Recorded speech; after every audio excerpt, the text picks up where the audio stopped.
పరమాత్మ యొక్క దివ్య దర్శనం వల్ల పాపాలన్నీ పటాపంచలవుతాయి. అది మహాత్ములు, యోగులు, మహర్షులకే దుర్లభం. అటువంటిది దేవమాతనైనటువంటి నాకు అనుగ్రహించావు అని ఆనందపడుతోంది. సర్గమొనర్తు బ్రహ్మయన, సర్గము అంటే సృష్టి.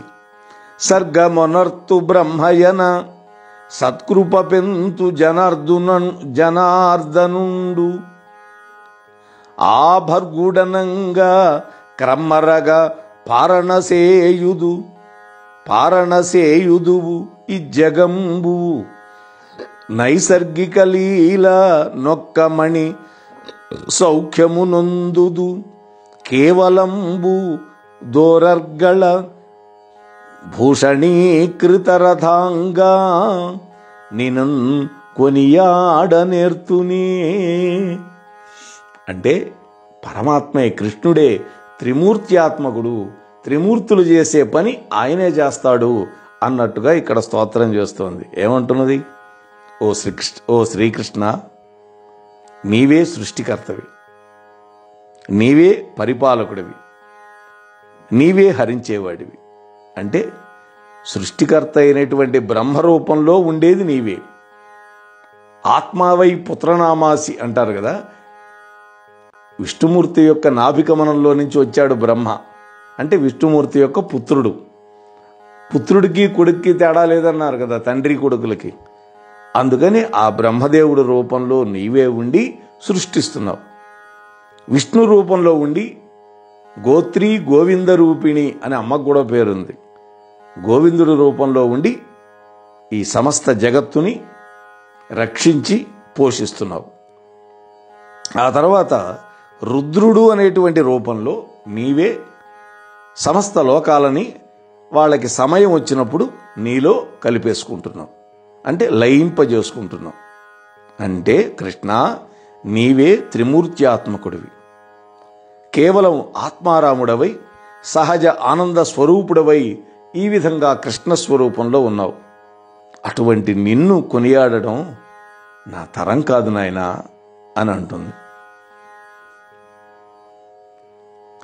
వాలముతాకునం గిరులు వజ్ర నిపాతము సంస్మరింప పెన్వాలుగవై మహార్ణవమున్ తొలు పల్కుల దొంగరక్కసున్ వాలిక వంక వాడి గరివ్రచ్చి వెసన్నిగమాలి తమ్మి పూచూలికి తెచ్చి ఈవే త్రిదశుల్ కొనియాడ మురాసురాంతక.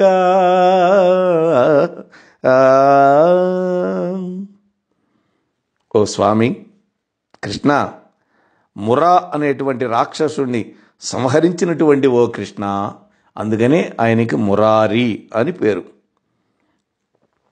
చుట్టాలై అమృతాభిలాష కలిగి మందరగిరి కవ్వంగా చేసుకొని, స్వామి క్షమించాలి, మురా అనేటువంటి రాక్షసుణ్ణి సంహరించినటువంటి ఓ కృష్ణ, మత్స్యావతారంలో ఏం చేసిందో చెప్తున్నది కదా ఆమె.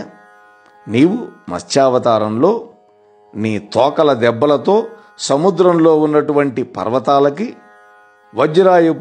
వజ్రాయుధపు దెబ్బలను గుర్తు చేశావు. వేదాలను హరించినటువంటి రాక్షసుణ్ణి నీ వాడి అయినటువంటి రెక్కతో చీల్చి వేదరాశిని బ్రహ్మకు తెచ్చి దేవతలందరూ స్తుతిస్తూ ఉండగా ఇచ్చావు కదా అంటున్నారు. అంటే ఇక్కడ 2 అవతారాలు ఈ దీంట్లో చెప్పింది. ఒకటి, మత్స్యావతారం దాల్చావు. ఆ అవతారంలో నీ తోక దెబ్బతోటి సముద్రంలో ఉండేటువంటి పర్వతాలకి వజ్రాయుధము యొక్క దెబ్బలను గుర్తు చేశావు. అప్పుడేమైంది?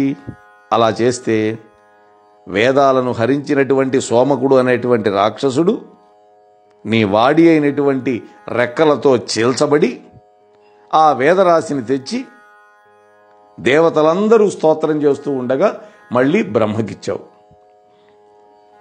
అంటే మత్స్యావతారం గురించి చెప్పింది ఈ పద్యంలో.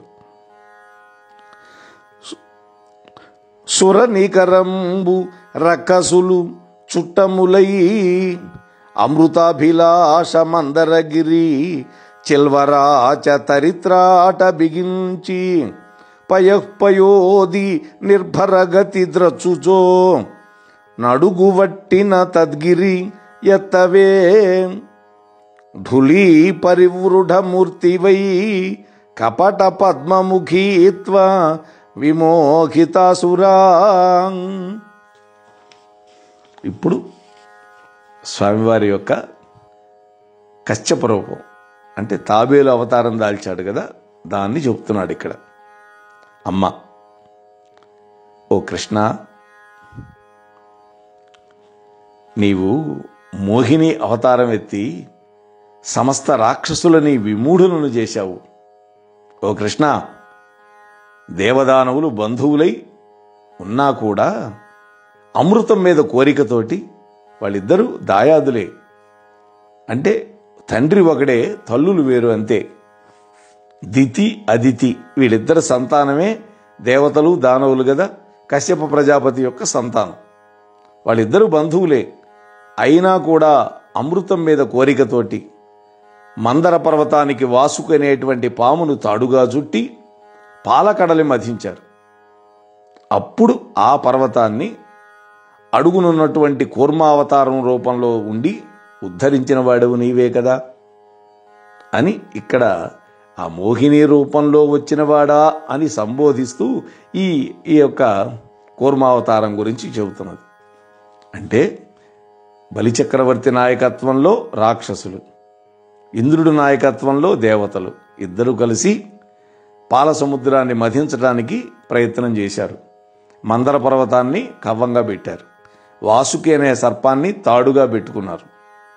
అలా చిలుకుతూ ఉంటే ఆ పర్వతం బుడుంగను మునిగిపోయింది పాల సముద్రంలో. అప్పుడు వాళ్ళందరూ హాహాకారాలు చేస్తే అక్కడే ఉన్నటువంటి విష్ణువు తాను అక్కడే ఉండి తన అంశతోటి తానే ఒక తాబేలై మహాకూర్మమై ఆ పర్వతం కిందకు వెళ్ళి ఆ పర్వతాన్ని పైకి లేపి వాళ్ళు చిలకటానికి అనుకూలమైనటువంటి పరిస్థితి చేశాడు స్వామి. దానివల్ల వాళ్ళు సునాయాసంగా ఆ పాల సముద్రాన్ని మధించగలిగారు అని ఆ కథని, ఆ ఘట్టాన్ని గుర్తు చేసింది. ఆ తర్వాత అంటున్నది, శేషతల్పం మీద శయనించేటటువంటి ఓ కృష్ణ, విలయకాలంలో పొంగినటువంటి సముద్రం అనేటువంటి నీటి గుంటలో ఈ భూమంతా మునిగిపోయినప్పుడు నీవే వరాహరూపివై నీ కోర మీద ఆ భూమండలాన్ని పైకి లేపి భూదేవిని రక్షించావు అంటున్నది. అంటే పూర్వం హిరణ్యకశిపుడి యొక్క సోదరుడు ఒకడున్నాడు, హిరణ్యాక్షుడు. వాడు ఈ భూమిని చాపలాగా చుట్టి నీళ్లలోకి దూరాడు. అప్పుడు దేవతలు మహర్షులు ప్రార్థిస్తే స్వామి వరాహ రూపాన్ని ధరించాడు. అదే ఆది వరాహ రూపం. ఆ వరాహ రూపంతో స్వామి ఆవిర్భవించి ఆ పాతాళానికి వెళ్ళిపోయినాడు. నీళ్లల్లో వెళ్ళిపోయి ఆ యొక్క రాక్షసుణ్ణి హిరణ్యాక్షుణ్ణి సంహరించి భూమిని తన కోర మీద నిలిపి మళ్ళీ నీటి మీద నిలబెట్టాడు. అది వరాహ అవతారాన్ని వర్ణించింది. పెకలి అజాండ కర్పరము బీటలు వారగా మేను వెంచి ఆ మకరనికేతనోదర నిమగ్న మహిళాలలామ కేతకముగుళాగ్ర సంగత మదభ్రమరీ సమరీతిగాగా కొమ్ము కొనదగిల్చి ఎత్తి కిటిమూర్తి విని దాల్చితిగా జనార్దన. ఇందాక చెప్పినటువంటి ఘట్టాన్ని ఇంక కొంచెం విస్తారంగా చెప్పాడు. మనం సూక్ష్మంగా చెప్పుకున్నాం.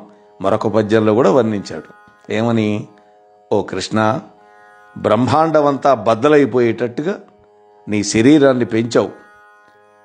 ఆ తరువాత సముద్రంలో మునిగిపోయినటువంటి భూమిని నీ యొక్క కోర అగ్రం మీద నిలబెట్టావు. ఇది చూడటానికి ఎలా ఉందంటే స్వామి, కేతకీ పుష్ప ముగుళాగ్రం మీద మదించినటువంటి ఆడు తుమ్మెదలాగా ఉంది అన్నారు. అంటే దంతం తెల్లగా ఉంటుంది, భూమి నల్లగా ఉంటుంది. ఇక్కడ ఈ పోలిక వాడాడు అనమాట. తెల్లటి దంతం మీద భూమిని నిలబెట్టావు. కేతకీ పుష్పం ముకుళాగ్రం మీద మదించినటువంటి ఆడు తుమ్మెదలాగా ఉన్నది అన్నాడు భూమి. ఎందుకంటే భూమిని అమ్మ కదా, అందుకని ఆడు తుమ్మెద అని అన్నాడు. ఆ తర్వాత నరసింహావతారం గురించి చెబుతున్నాడు. ఓరి, ఇక మోసపు మాటలు కట్టిపెట్టు ప్రహ్లాద, ఆ విష్ణువు సర్వాంతర్యామియ అంటూ కుమారుడైనటువంటి ప్రహ్లాదుడితో కోపంతో ధిక్కరించి పలికి, ఈ స్తంభంలో నాకు చూపించమని రాక్షసుడైనటువంటి హిరణ్యకశిపుడు అడిగినప్పుడు పటపటమని పళ్ళు కొరుకుతూ ఆ రాక్షసుడు ఆ స్తంభాన్ని 2 ముక్కలుగా కొట్టాడు. అప్పుడు అందులో నుంచి నరసింహరూపంతో బయలువెడలి వాడి గోళ్లతోటి ఆ హిరణ్యకశిపుడి యొక్క పొట్ట చీల్చి వాడి పేగులు మెడలో వేసుకున్నాం. ఆ విధంగా ప్రహ్లాదుణ్ణి రక్షించావు కదా స్వామి, నరసింహావతారం దాల్చి. ఆ తర్వాత వామనావతారం గురించి చెబుతోంది. నను ఆకశ్యప కామినీ మణులలోన ధన్యగా చేయ మత్తనయ వ్యాజముదల్చి వామనుని చందాన బలిన్ ముట్టవే ఘన మార్గోన్న మిత్రాంగి పద్మమునకు కంజాప్తు అంశువజ్రంబను కింజల్క పరంపరల్ మెరయ ఉజ్జత్కర్ణికన్ బోలగన్. ఓ కృష్ణ, నన్ను ఆ కశ్యప ప్రజాపతి భార్యల్లో ధన్యురాలని చేయడానికా అన్నట్టుగా నా కొడుకు అనేటువంటి మిషతో పొట్టివాడుగా పుట్టావు, వామనుడుగా. ఆకాశానికి ఎత్తినటువంటి పాదపద్మమే కిరణాలనేటువంటి కేసరాల వరుస కలిగి ఉన్నది. అప్పుడు ఆ సూర్యుడు తామరపు గద్దె మీద కూర్చున్నట్టుగా ఉన్నాడు. అటువంటి సమయంలో ఓ స్వామి, నీవు బలిచక్రవర్తిని పాతాళానికి తొక్కలేదా అని. వాస్తవానికి పాతాళానికి తొక్కల భాగవతం ప్రకారం, కానీ చాలా బొమ్మల్లో అలా వేశారు. పరమాత్మ 3వ పాదం ఎక్కడ పెట్టమంటావు అని అడిగితే బలి, నా శిరస్సు మీద పెట్టు నిర్మలాత్మ అన్నాడు. అంతే తప్ప తర్వాత వరుణపాశాలతో కట్టేయటం, గరుత్మంతుడిని పిలిపించి ఆ తర్వాత ప్రహ్లాదుడు రావటం, ఇవన్నీ కూడా శ్రీమద్భాగవతంలో వామన చరిత్రలో వస్తాయి అని వామన అవతారాన్ని గుర్తు చేసింది ఆ తల్లి. ఆ తర్వాత